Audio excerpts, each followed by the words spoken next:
Olá, meus amados e queridos irmãos em Cristo. Eu sou o missionário Calbi Paiva, coordenador do projeto Igreja para Todas as Nações. E esta minha palavra vai para todos os nossos irmãos e irmãs em Cristo que estão participando das atividades na Igreja para Todas as Nações aí em Miese, em Chuíba, em Pemba. E queremos enviar uma palavra de orientação espiritual que serve para os obreiros e para os membros, para aqueles que desempenham função na obra de Deus. Observe que quando Deus nos chama para servi-lo, através da conversão, nós nos tornamos em nova criatura.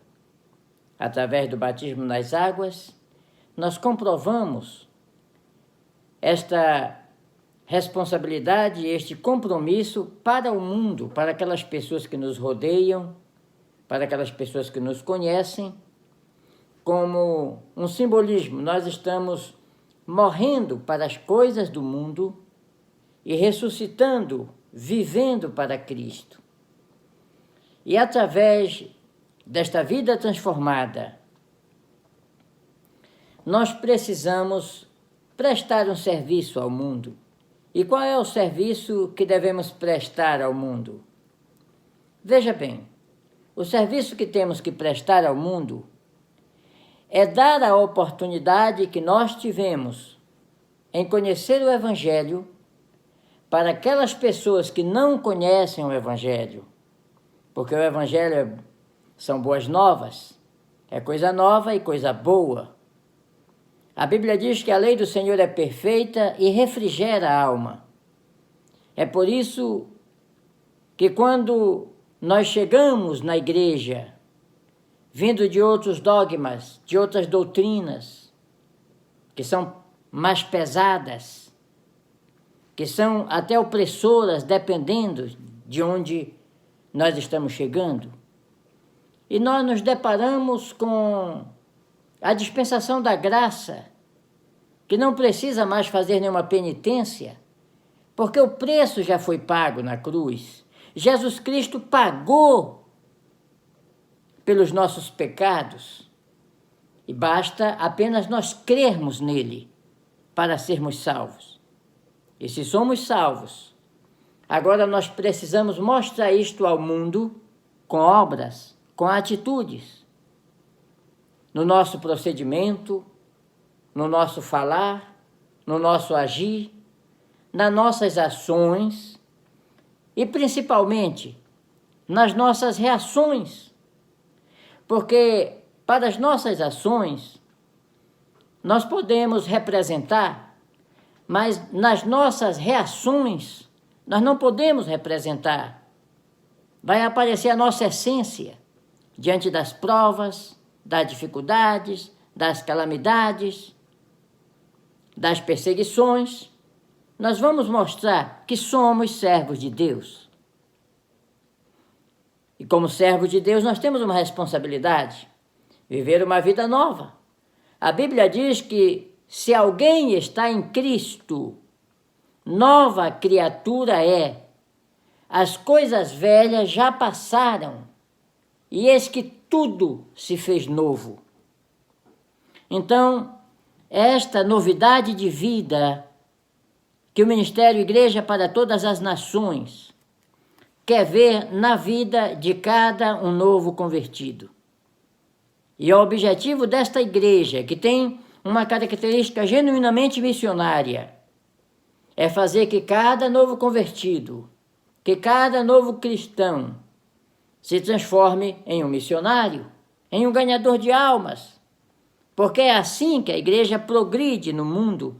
Cada discípulo se torna um discipulador.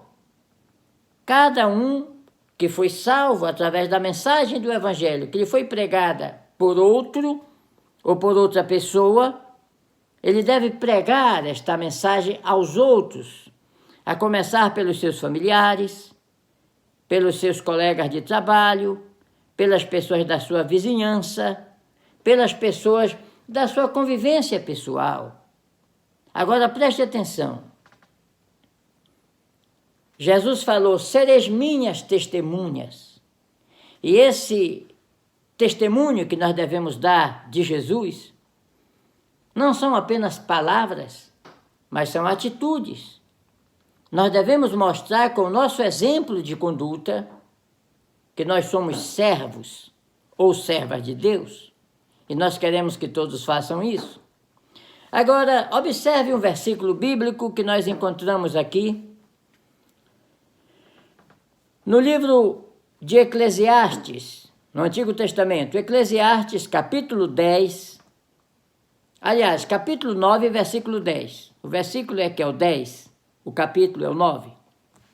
Diz assim a palavra: tudo o que te vier à mão para fazer, faze-o conforme as tuas forças.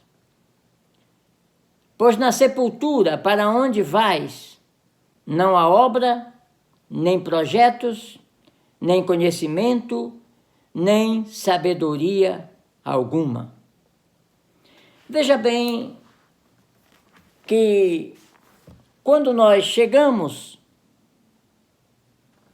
na igreja, que a igreja é um ajuntamento de pessoas que se propõem a servir a Deus, se propõem a passar por um processo chamado santificação.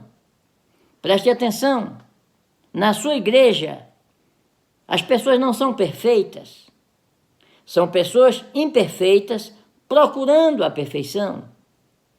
A igreja é como um funil, onde entram pessoas que vêm com os seus costumes, com as suas ideias, e elas vão sendo doutrinadas pela palavra. Quando o pastor orientar-lhe com uma mensagem que vai funcionar como um metiolate na ferida, às vezes vai doer, porque são costumes que precisam ser corrigidos. Eu digo costumes pessoais. Por exemplo, a Bíblia diz: se as coisas velhas já passaram, então, se a pessoa na sua vida pregressa, ele é um mentiroso, quando ele se torna um servo ou uma serva de Deus, ele não pode mentir. Ele tem que deixar a mentira. Se era um ladrão, ele não pode mais roubar. Se era um idólatra, adorava ídolos, ele não pode mais praticar a idolatria. Se ele vivia na bruxaria, na feitiçaria, na prostituição, ele não pode mais fazer isso. Por quê? Porque a Bíblia, ela nos ensina a viver uma vida de pureza. Nós devemos deixar o pecado. Agora preste atenção, isso eu quero que vocês entendam muito bem. A nossa salvação, ela está em três tempos. Primeiro, nós fomos, no pretérito, no passado, nós fomos salvos do domínio do pecado. A partir do momento que nós nos convertemos, aceitamos a Jesus, nós estamos sendo salvos do domínio do pecado. O pecado não vai ter mais domínio sobre nós, porque nós conhecemos a verdade. No presente, nós estamos sendo salvos do hábito de pecar. Entende? Por quê? Porque quando uma pessoa não conhece a Jesus, não conhece o Evangelho, ele peca por hábito, ele mente por hábito, ele se prostitui por hábito, ele rouba por hábito. Porém, no presente, nós estamos sendo salvos do hábito de pecar. Não significa que nós não pecamos. O próprio apóstolo Paulo disse: miserável homem que sou. Aquilo que eu não quero fazer é justamente o que eu não faço. Aliás, aquilo que eu não quero fazer é aquilo que eu faço. Entende? E aquilo que eu quero fazer eu não faço, não consigo. Miserável homem que sou, quem me livrará do corpo desta morte? Então, nós estamos sendo salvos do hábito de pecar, nós nos corrigimos. Não significa que nós não pecamos, mas nós pecamos por acidente. Nós pecamos algumas vezes por falta de vigilância. Mas se nós pecamos, nós procuramos o perdão em Jesus.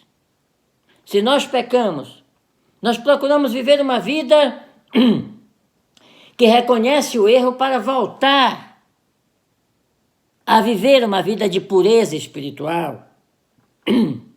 Observe que quantas e quantas vezes nós erramos por pensamentos, por palavras, por obras. Nós somos falíveis. Porém, no momento, nós estamos sendo salvos do hábito de pecar. Pecamos, mas não como hábito. Pecamos por falta de vigilância. Pecamos porque muitas vezes caímos nas tentações. Isso não deve acontecer, mas se acontece, não se sinta perdido por isso, porque o sangue de Jesus nos purifica de todo pecado. Se você, durante um dia normal de trabalho, cometeu um erro, um pecado, peça perdão a Deus. É aquilo que você tem que fazer nos seus momentos de oração. Perdoa-me, Senhor, porque fiz isto, que desagradou a tua palavra, que maculou a minha vida espiritual, mas me perdoa, porque o sangue de Jesus nos purifica de todo pecado. Para isso que nós temos o sangue de Jesus. Não significa que nós vamos pecar à vontade para depois pedir perdão. Não, não.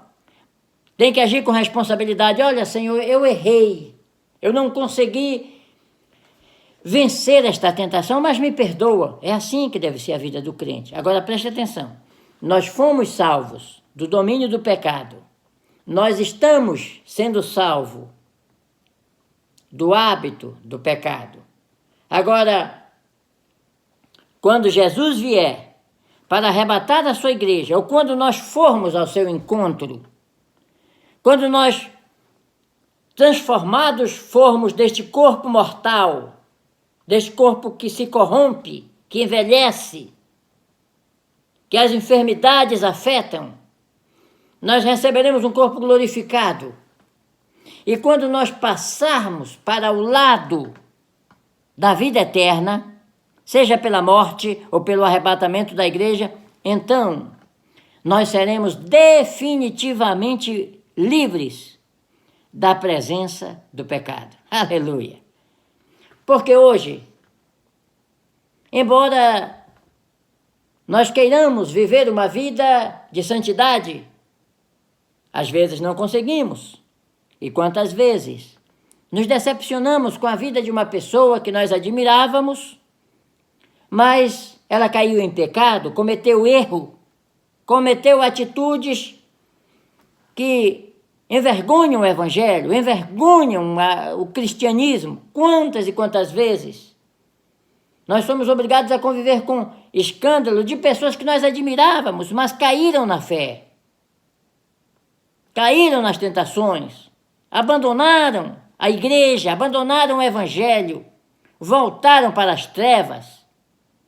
Quantas e quantas vezes somos obrigados a conviver com essas situações? Sabe por quê? Porque nós não estamos sendo livres da presença do pecado. Porém, quando acontecer o arrebatamento da igreja, o nosso encontro com Cristo, através da morte, nós estaremos para sempre livres da presença do pecado. No céu não haverá pecado. Agora, nesse tempo que nós estamos aqui, preste atenção. No versículo que nós lemos, há um trabalho a ser feito. E esse trabalho deve ser executado pelos cristãos. Tudo o que tiver a mão para fazer, faze-o conforme as tuas forças. Eu quero falar com aqueles que estão trabalhando nos projetos de construção do templo MS. Eu quero falar com os pastores que estão trabalhando em formar um grupo de apoio, um grupo de pessoas para adorar a Deus. Tudo que tiver a mão para fazer, faze-o conforme as tuas forças. Não coloque corpo mole, porque o tempo que nós temos é este. Veja bem, eu tenho aqui na minha mão uma régua, que tem 12 polegadas, tem um início e um final. Durante o decorrer da vida de uma pessoa, o espaço que ele tem, não é? Se for em centímetro, dá 30 centímetros. Se for em polegada, dá 12. Aqui está em centímetro e polegada. Veja bem, do início ao fim de uma vida, é a oportunidade que nós temos para fazer alguma coisa para Deus. Eu não sei onde está a sua vida, se você é jovem, se você já é de mediana idade ou se você já é um idoso. Não importa, porque ninguém sabe quando é o final. Muitas vezes, quem está novo pensa que ainda tem muito tempo pela frente, quando de repente ele é chamado para prestar conta da sua mordomia e um idoso fica. Ninguém sabe quando é o final. Aqui mesmo no próprio versículo diz, aqui, versículo 12, além do mais, o homem não sabe a sua hora. O homem não sabe. Quem é que sabe quando é que vai ser o seu final? Nós não sabemos. Não sabemos se amanhã vamos estar respirando. Por isso, tudo que tiver a mão para fazer, obreiro do Senhor, faze-o conforme as tuas forças. Se você vai trabalhar na construção, trabalhe conforme as suas forças. E aqui nós estamos fazendo o maior esforço para conseguir recursos para esta obra. E sempre dizemos, os recursos são conseguidos com muito esforço, com muito trabalho. Quem investe na causa missionária não são os milionários da terra. São pessoas simples, são trabalhadores comuns, que trabalham em seus trabalhos de construção, de limpeza, pequenos empresários, que separam parte de alguns valores para serem submetidos à causa missionária, para serem investidos na causa missionária. E esses valores, quando chegam no campo, eles precisam ser usados com muita responsabilidade. Por exemplo, o investimento missionário não pode ser um investimento para alguém que não está fazendo nada para Deus. Claro, nós investimos em obras sociais, nós temos recuperado vidas das áreas de guerra, pagando para que eles sejam transportados para fugir da zona de conflito. Nós temos pagado alimentação para pessoas que precisam de alimento, nós temos pago cirurgias, nós temos feito assistência social. Porém, o investimento missionário não é somente para isso. O objetivo dos investimentos missionários é ver salvação de almas, é ver vidas transformadas. Porque se fosse para apenas fazer obra social, não precisava nem o dinheiro sair aqui dos Estados Unidos para ir para a África. Basta eu ir numa praça aqui perto, onde tem muitos mendigos, pessoas que estão no frio, precisando de comida, de alimentação. Mas a obra missionária não é apenas uma obra filantrópica, é uma obra de salvação de almas. O objetivo dos investimentos missionários é ver vidas transformadas, libertas pelo sangue de Jesus. Portanto, fiquem com esta minha palavra.